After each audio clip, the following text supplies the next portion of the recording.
Hello दोस्तों, good morning, जोहार। कैसे हैं आप सब। इससे पहले अभी तक आपने B2B news Jharkhand news channel को सब्सक्राइब और लाइक नहीं किया है तो लाइक कर दीजिए। तो चलिए बात करते हैं आज के तमाम छोटी बड़ी खबरों पर नजर डालते हैं। 7 जनवरी को झारखंड कैबिनेट की अहम बैठक। हेमंत सोरेन की अध्यक्षता में कैबिनेट की बैठक 7 जनवरी को प्रोजेक्ट भवन में होगी। शाम 4 बजे से मुख्यमंत्री हेमंत सोरेन की अध्यक्षता में मंत्रिपरिषद की बैठक आयोजित की जाएगी। इस बैठक में कई महत्वपूर्ण निर्णय लिए जाएंगे। मंत्रिमंडल सचिवालय एवं निगरानी विभाग ने सोमवार को कैबिनेट की बैठक को लेकर जानकारी दी है। 6 जनवरी को मैया सम्मान समारोह। 56 लाख महिलाओं के खाते में ट्रांसफर होंगे 2500 रुपए। झारखंड में मुख्यमंत्री हेमंत सोरेन अगले हफ्ते मैया सम्मान योजना की नई किस्त जारी करेंगे।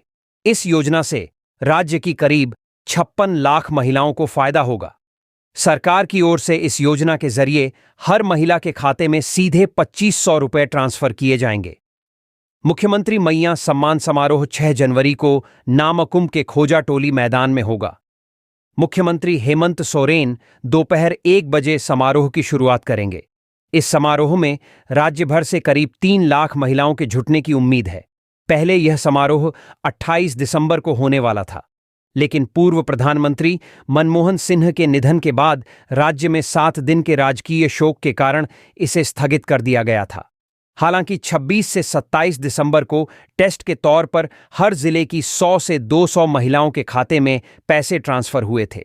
गौरतलब है कि विधानसभा चुनाव की घोषणा से एक दिन पहले कैबिनेट ने दिसंबर से मैया सम्मान योजना की राशि 1000 रुपए से बढ़ाकर 2500 रुपए करने का फैसला किया था। झारखंड में दिख रहा बर्फबारी का असर। 10 डिग्री से नीचे पहुंचा न्यूनतम तापमान। हिमालय के आसपास के राज्यों में हो रही बर्फबारी का असर रांची सहित पूरे झारखंड पर दिख रहा है। उत्तर पश्चिमी दिशा से आ रही बर्फीली हवाओं से ठंड बढ़ गई है। बर्फीली हवाओं का असर राज्य में इस कदर है कि अधिकांश जिलों का तापमान 10 डिग्री के करीब है। 3 जिले ऐसे हैं जहां का तापमान 8 डिग्री पहुंच गया है। वहीं 10 से अधिक जिले 9 डिग्री का तापमान बर्दाश्त कर रहे हैं। अन्य में 10 से 11 डिग्री के आसपास न्यूनतम तापमान है। जनवरी के पहले 15 दिनों में न्यूनतम तापमान 10 डिग्री सेल्सियस के करीब रह सकता है। 15 जनवरी के बाद न्यूनतम तापमान 10 डिग्री सेल्सियस से ऊपर रह सकता है। तापमान में बहुत अधिक गिरावट की संभावना कम है। न्यूनतम तापमान 15 डिग्री सेल्सियस के करीब बने रहने की संभावना है। बारिश हुई तो तापमान में कुछ गिरावट आ सकती है, लेकिन वह भी काफी कम समय के लिए होगा। पश्चिमी विक्षोभ का असर समाप्त होने से आसमान पूरी तरह साफ रहेगा। 4 जनवरी तक न्यूनतम तापमान में कोई बड़े बदलाव की संभावना नहीं है। न्यूनतम तापमान 10 डिग्री से नीचे रहेगा, लेकिन 5 जनवरी को बादल छाएगा। ऐसे में न्यूनतम तापमान में बढ़ोतरी हो सकती है। पारा 13 डिग्री सेल्सियस तक पहुंच सकता है। 6 जनवरी को भी ऐसी ही स्थिति रहेगी। 7 जनवरी से एक बार फिर मौसम में बदलाव दिखेगा। आसमान में बादल छाया रहेगा। सुबह में कोहरा और धुंध छाया रहेगा। इसके बाद एक बार फिर न्यूनतम तापमान में गिरावट होने की संभावना है, जिससे ठंड बढ़ेगी। नए साल में पारा शिक्षकों को मिलेगा बढ़ा हुआ मानदेय। राज्य के 59,000 पारा शिक्षकों को जनवरी से 4% बढ़ा हुआ मानदेय मिलेगा। स्कूली शिक्षा विभाग ने अगले 3 साल यानी 2027 तक के लिए बढ़ोतरी की राशि तय कर दी थी। जनवरी 2025 से 6ठी से 8वीं में पढ़ाने वाले टेट पास पारा शिक्षकों को 25,200 रुपए मिलेंगे। पहली से 5वीं में पढ़ाने वाले टेट पास पारा शिक्षकों को 23,000 रुपए मिलेंगे। 530 रुपए मिलेंगे, जबकि सिर्फ प्रशिक्षित शिक्षकों 6ठी से 8वीं तक को 20,384 रुपए मिलेंगे। आकलन परीक्षा पास पारा शिक्षकों को 21,788 रुपए और सिर्फ प्रशिक्षित वर्ग कक्षा 1 से 5 के पारा शिक्षक को 18,816 रुपए और इस कैटेगरी में आकलन परीक्षा पास करने वालों को 20,112 रुपए मिलेंगे।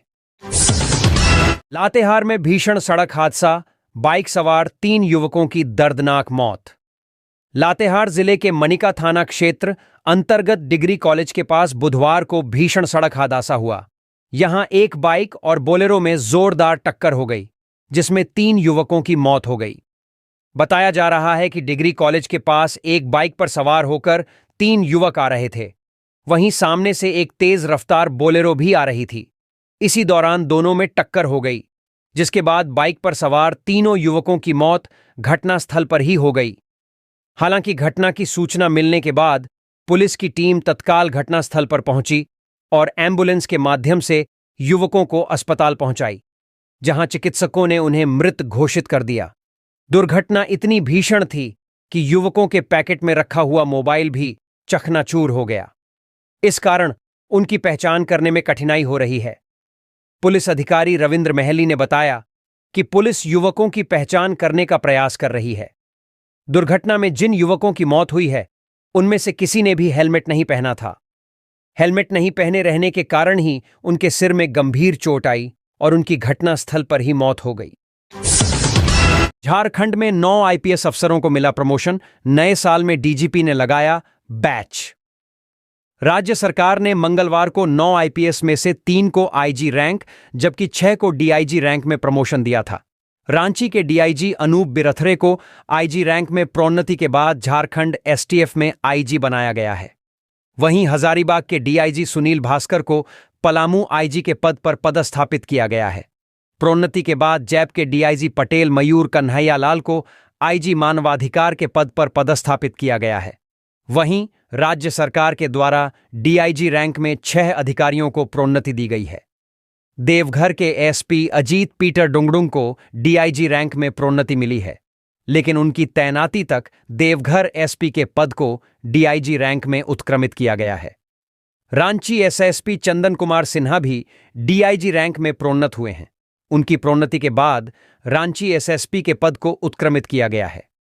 डीआईजी रैंक में प्रोन्नत होने वाले आईपीएस चंदन झा को डीआईजी एसआईबी, प्रियदर्शी आलोक को डीआईजी रेल, अनुरंजन किस्पोट्टा को डीआईजी स्पेशल ब्रांच, अंबर लकड़ा को डीआईजी दुमका के पद पर पदस्थापित किया गया है। राज्य सरकार ने पलामू आईजी नरेंद्र कुमार सिंह को आईजी रेल विशेष शाखा के डीआईजी कार्तिक एस को DIG JAP, Dumka DIG Sanjeev Kumar को डीआईजी हजारीबाग के पद पर पदस्थापित किया है। वहीं धनबाद एसएसपी हृदीप पी जनार्दनन को जैप 3 के कमांडेंट का अतिरिक्त प्रभार दिया है। रांची के पंडरा में फायरिंग और लूटकांड को अंजाम देने वाले अपराधियों का लगा पोस्टर, जानकारी देने वाले को मिलेगा भारी इनाम। रांची के पंडरा में हुए लूटकांड और फायरिंग मामले में शामिल अपराधियों के घर पकड़ के लिए रांची पुलिस लगातार प्रयास कर रही है, लेकिन 3 दिन बीत जाने के बाद भी रांची पुलिस के हाथ कोई भी अपराधी नहीं लग पाया है। ऐसे में अब रांची पुलिस में अपराधी को गिरफ्तार करने के लिए आम लोगों से सहयोग मांगा है। रांची पुलिस के द्वारा लूट और फायरिंग मामले में शामिल एक अपराधी की तस्वीर को शहर भर में चस्पा की है। वांटेड पोस्ट में अपराधी की 2 तस्वीर लगाई गई है और पुलिस के द्वारा यह अपील की गई है कि इस अपराधी किसी सूचना जो कोई भी बताया उसे 20,000 का इनाम दिया जाएगा। साथ ही उसका नाम पता को पूरी तरह से गुप्त रखा जाएगा।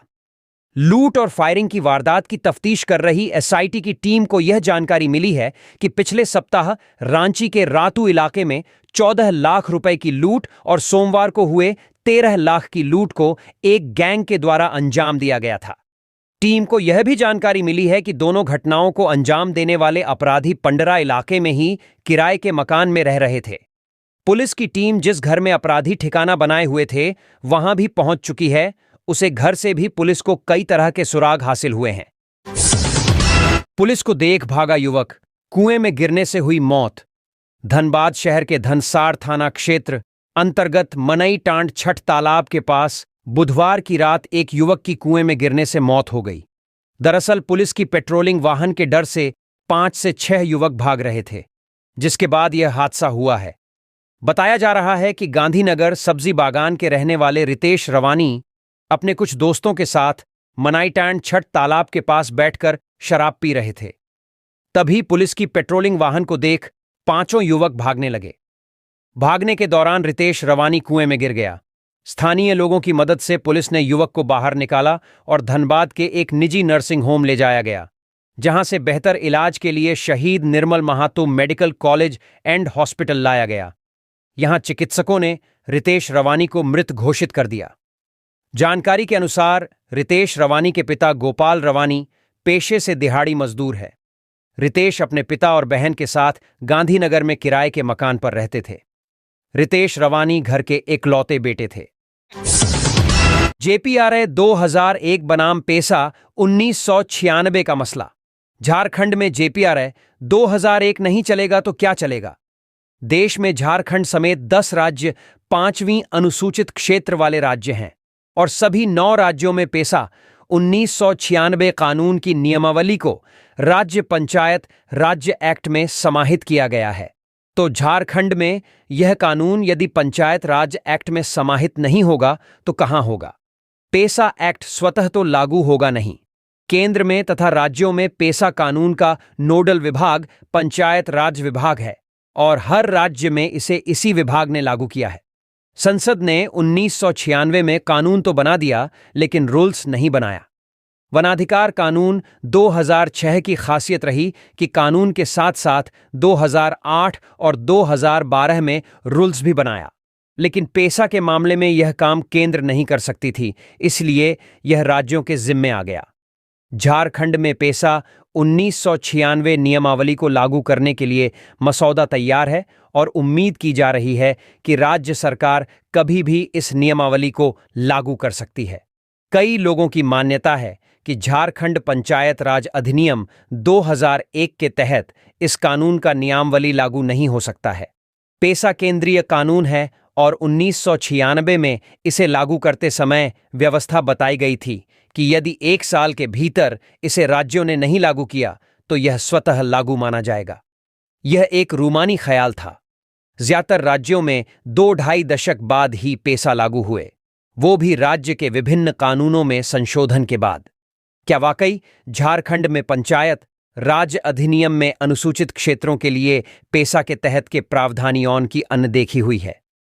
क्या प्रस्तावित झारखंड पंचायत उपबंध अनुसूचित क्षेत्रों पर विस्तार नियमावली 2022 के प्रावधान पेसा 1996 से असंगत हैं? या पेसा के बहाने आदिवासियों को सरना ईसाई के नाम पर लड्ढाने का खेल खेला जा रहा है? आखिर पेसा लागू होने से किसका अहित होगा?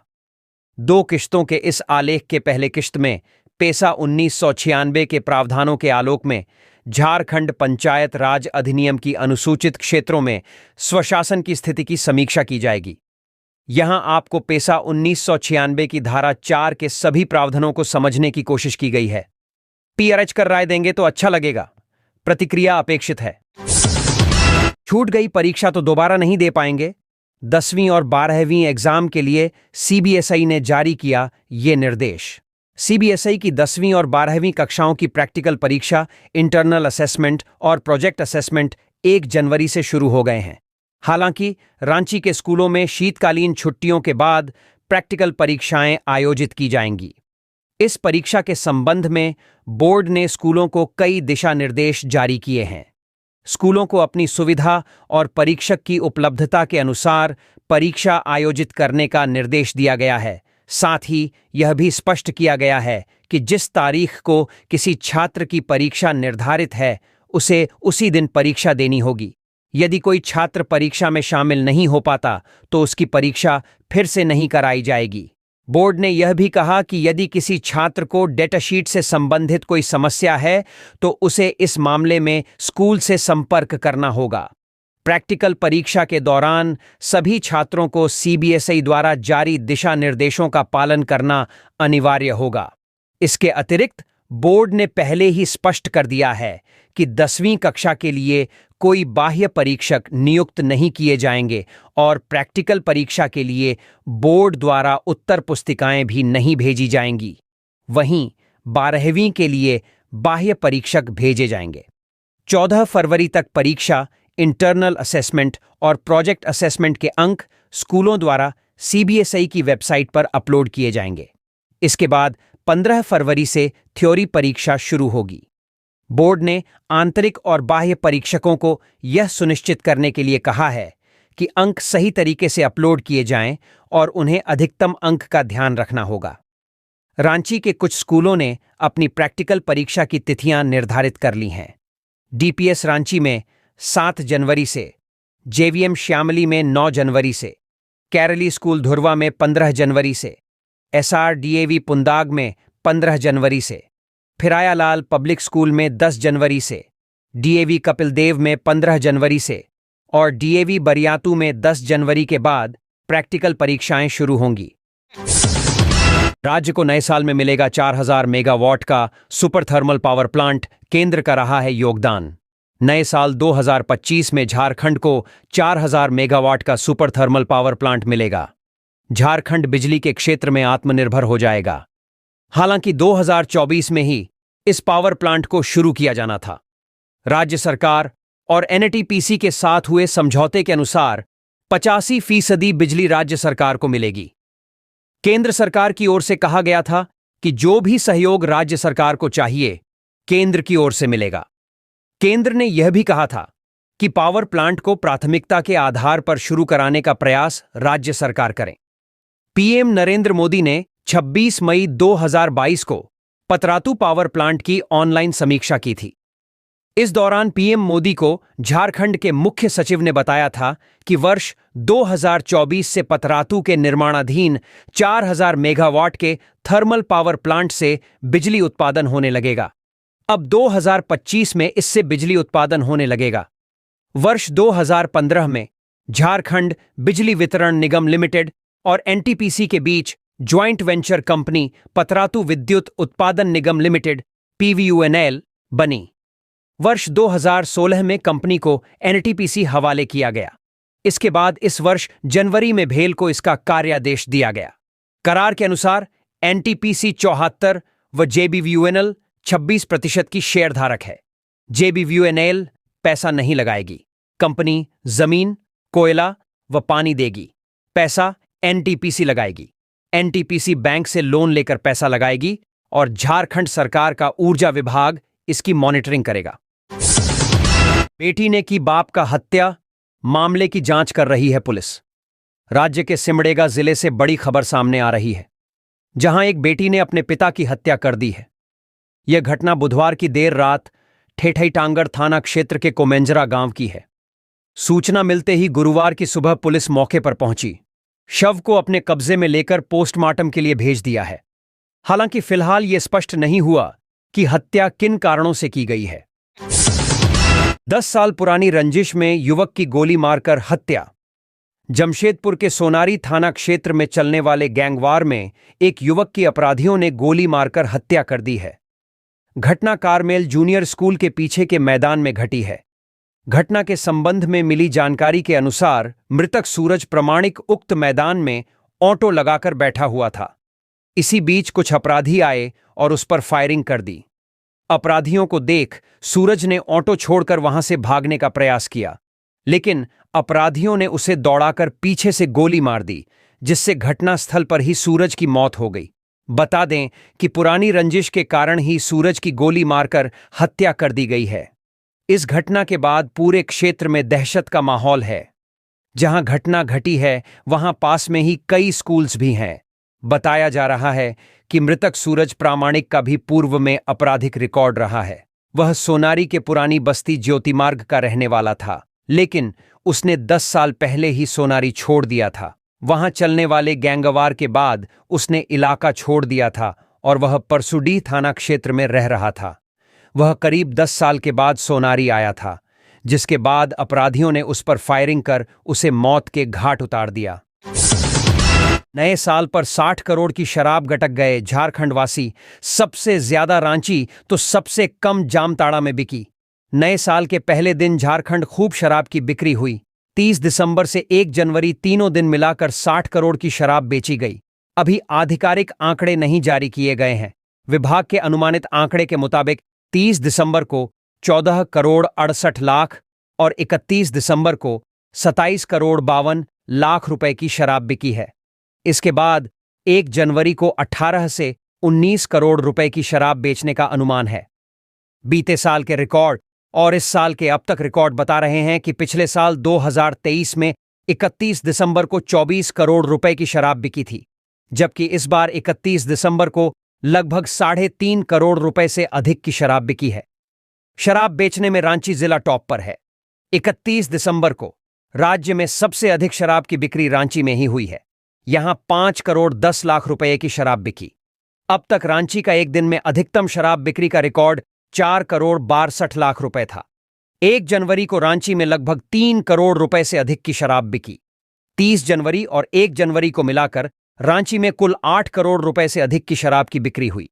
जिलों से आए आंकड़े के मुताबिक पूर्वी सिंहभूम, हजारीबाग और सरायकेला ऐसे जिले हैं जहां रांची के बाद सबसे ज्यादा शराब बेची गई है। इन जिलों में 31 दिसंबर को 2 करोड़ रुपए से अधिक की शराब बिक गई। बोकारो, देवघर, गिरिडीह, पलामू और रामगढ़ में 31 दिसंबर को 1 करोड़ रुपए से अधिक की शराब बिकने का रिकॉर्ड है। राज्य में सबसे कम शराब की बिक्री जामताड़ा में हुई, जहां 19,65,000 रुपए की शराब बिकी है। एसीबी की टीम ने गुरुवार को बड़ी कार्रवाई करते हुए रांची सदर के circle officer CO Munshi Ram को घूस लेते हुए रंगे हाथ गिरफ्तार किया। गिरफ्तारी के बाद एसीबी की टीम उन्हें अपने मुख्यालय लेकर आई, जहां पूछताछ की जा रही है। एसीबी की इस कार्रवाई ने सरकारी विभागों में हड़कंप मचा दिया है। अधिकारियों के अनुसार पूछताछ और जांच पूरी होने के बाद आगे की कार्रवाई की जाएगी। सूत्रों के अनुसार मुंशी राम ने एक जमीन से संबंधित मामले में घूस की मांग की थी। वादी ने घूस देने से इनकार करते हुए इसकी शिकायत एसीबी को कर दी। शिकायत के बाद एसीबी ने मामले की जांच और सत्यापन किया। जांच के दौरान आरोप सही पाए गए, जिसके बाद योजना बनाकर मुंशी राम को घूस लेते हुए रंगे हाथ पकड़ लिया गया। चलती ट्रेन में मर्डर, मोबाइल चोरी के शक में पिटाई से जनरल बोगी में युवक ने तोड़ा दम। महाराष्ट्र के नागपुर रेलवे स्टेशन पर दक्षिण एक्सप्रेस ट्रेन में हत्या का चौंकाने वाला मामला सामने आया है। जनरल बोगी में सफर कर रहे एक युवक को मोबाइल चोर समझकर 4 लोगों ने बुरी तरह पीट दिया, जिससे उसकी मौत हो गई। इस घटना में जीआरपी ने चारों आरोपियों को हिरासत में ले लिया है। जानकारी के अनुसार दक्षिण एक्सप्रेस 12721 हैदराबाद से दिल्ली की ओर जा रही थी। गुरुवार सुबह करीब 9:15 पर जब ट्रेन नागपुर रेलवे स्टेशन के पास पहुंची, तब जनरल बोगी में हंगामा हुआ। ट्रेन में सफर कर रहे कुछ यात्रियों ने एक युवक पर चोरी का शक जताया और उसे पीटना शुरू कर दिया। मृतक की पहचान 30 वर्षीय शशांक रामसिंह राज के रूप में हुई है। गंभीर चोटों के कारण उसकी मौके पर ही मौत हो गई। शव को पोस्टमार्टम के लिए भेज दिया गया है। यह घटना मोबाइल चोरी के शक के कारण हुई। जनरल बोगी में मौजूद 4 युवकों ने शशांक पर चोरी का आरोप लगाकर उसकी पिटाई कर दी। पिटाई इतनी बेरहमी से की गई कि शशांक की मौके पर ही जान चली गई। ट्रेन के नागपुर स्टेशन से गुजरते समय हंगामा इतना बढ़ गया कि चारों आरोपियों ने शशांक को हाथ पैरों से बुरी तरह पीटा। नागपुर रेलवे पुलिस ने तुरंत कार्रवाई करते हुए चारों आरोपियों को हिरासत में लिया और मामले की जांच शुरू कर दी है। पुलिस अब यह पता लगाने की कोशिश कर रही है कि घटना के पीछे का असली कारण क्या था और क्या यह सच में मोबाइल चोरी का मामला था या किसी अन्य कारण से यह झगड़ा हुआ। आरोपी और प्रत्यक्षदर्शियों से पूछताछ जारी है। हेमंत सोरेन की याचिका पर एचसी में सुनवाई। कोर्ट ने ईडी अफसरों से 3 सप्ताह में मांगा जवाब। झारखंड हाईकोर्ट में मुख्यमंत्री हेमंत सोरेन द्वारा ईडी के अधिकारियों पर दर्ज कराए गए मामले की जांच की मांग को लेकर दायर याचिका पर गुरुवार 2 जनवरी को सुनवाई हुई। इस सुनवाई के दौरान मुख्यमंत्री हेमंत सोरेन ने अपना जवाब दाखिल कर दिया। अब इस मामले में ईडी के अधिकारियों को भी जवाब दाखिल करना होगा।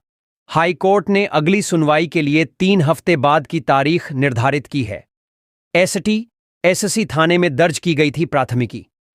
मुख्यमंत्री हेमंत सोरेन ने ईडी अधिकारियों और मीडियाकर्मियों के खिलाफ रांची के एससी थाने में प्राथमिकी दर्ज करवाई थी। यह घटना 31 जनवरी 2024 को हुई थी, जब ईडी ने हेमंत सोरेन को गिरफ्तार किया था। गिरफ्तारी से कुछ घंटे पहले ही उन्होंने यह प्राथमिकी दर्ज करवाई थी। फिलहाल इस मामले की जांच रांची पुलिस कर रही है।